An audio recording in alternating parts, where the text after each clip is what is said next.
Thank you for joining us at Seton Hill University.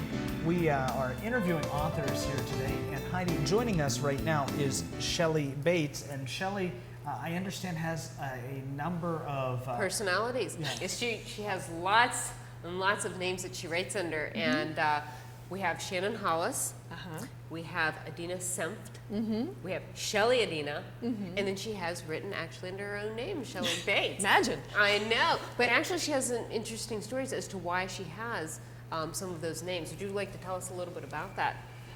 Well, when I graduated from the program in 2002, that was a January graduation. I was laid off from Hewlett-Packard in August of that year, and the same week I got the call from Harlequin, and they bought my thesis. So Harlequin would rather not use your real name, so I agreed to go with Shannon Hollis, my very first pseudonym.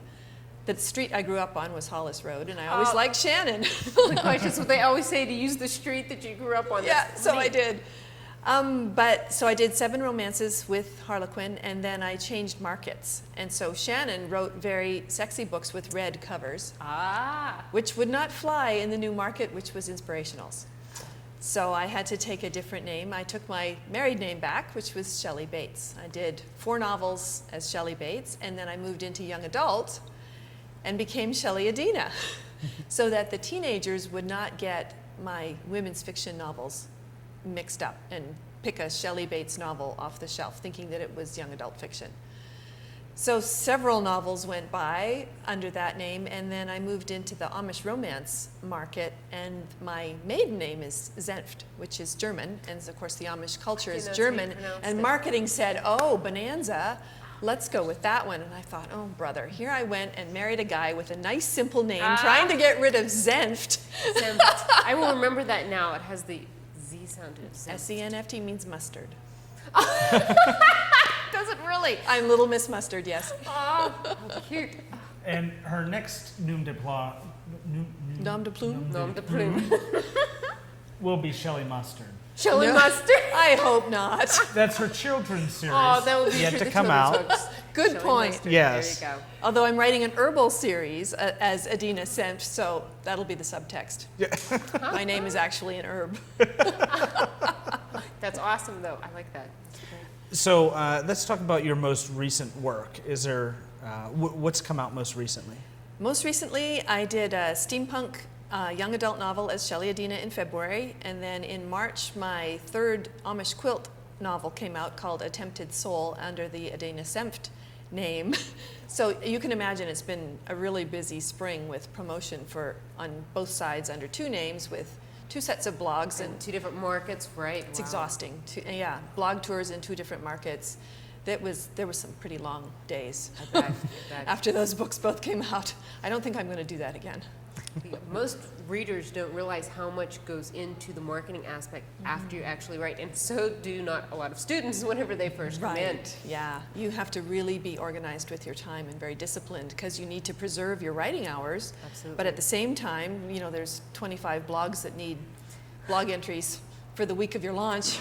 Exactly. And she's also a mentor in the program, and she also is an alum with the program as well. Right, so I have my students' work that has to be looked after, and the coaching and mentoring that happens there. So yeah, it gets busy.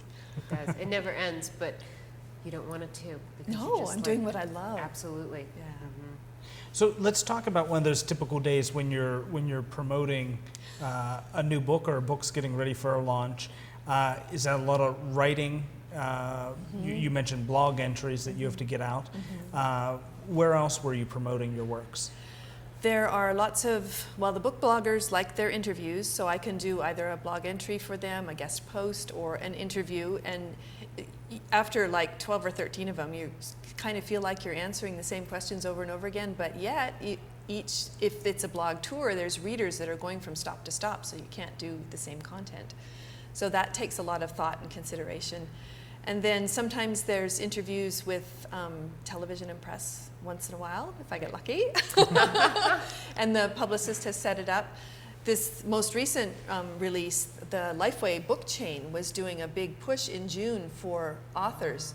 And so each Lifeway store would have authors come in for book signings all in the space of 1 week. So they phoned me up and they said, can you fly to Los Angeles to appear in the nearest Lifeway store to me happened to be in Los Angeles. So I said, sure. And then I said, oh, by the way, I'm also coming to Pennsylvania to do a research trip. And I'll be close to York where there's a Lifeway store. Maybe I can drop in. And they said, oh, never mind Los Angeles. Come to York. So I did the appearance Awesome. in York. And they were really kind. They had gazillions of books there. Oh, that's great. Yeah. You know what? I have to ask this question after all of the books that you've written. Do you have one favorite character? Oh, boy. That's like asking a mother who her favorite child is. I know. I think it depends on the series that we're talking about. In the Amish series, there was a character called Emma Stoltzfus, who was a closet writer.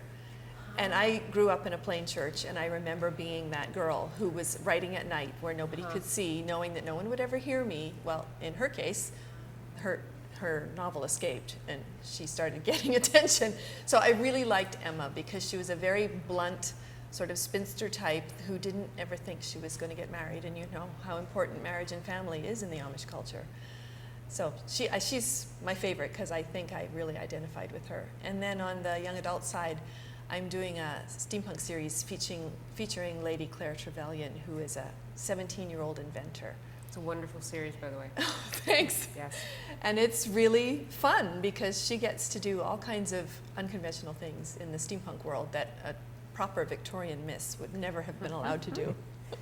Yeah, and steampunk has just completely made this huge It's really taken off. Yeah, impact on the market now.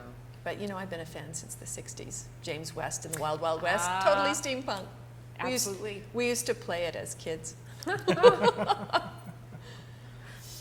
So if someone is looking to catch up with your work, do they have to look under each of your surnames to be able to find you, or do you have one website that says that you are all of the above? My Shelley Bates website has a little tab that says My Fiction, because I'm a copy editor by trade, so that's kind of my business site. But on there is a tab that says Shelley's Fiction, and it has covers of all my publications, and they can just click to go whichever flavor they prefer that day. So it's all in one place, Yes. easily accessible. ShelleyBates.com, you said? Yes. Okay. So you can learn more, maybe realize that she is in a few different places, and places people might not have expected you to have been. I want to thank you for joining us here today and for sharing a little bit. We'll be back after these brief messages.